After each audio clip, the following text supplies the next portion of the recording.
tax sperity, not prosperity.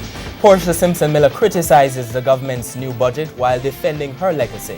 Good evening and thanks for joining us for Primetime News. A special welcome to viewers on onespotmedia.com. I'm Archibald Gordon. And I'm Doreen Samuels. Also this evening, private organization goes after aspects of the tax plan. Then, how much more would the government need to fulfill the tax relief plan by 2018? Experts talk dollars and cents. Couple killed in Hanover. Our special cybercrime series continues. In the business news, farmers told a $14 billion opportunity in tourism. There's also sports commentary, and primetime weather in this package. But before the break, the feedback question.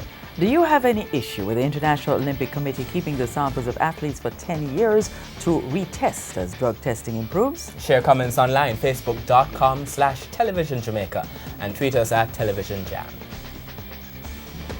Stay with us. Primetime News returns after this break.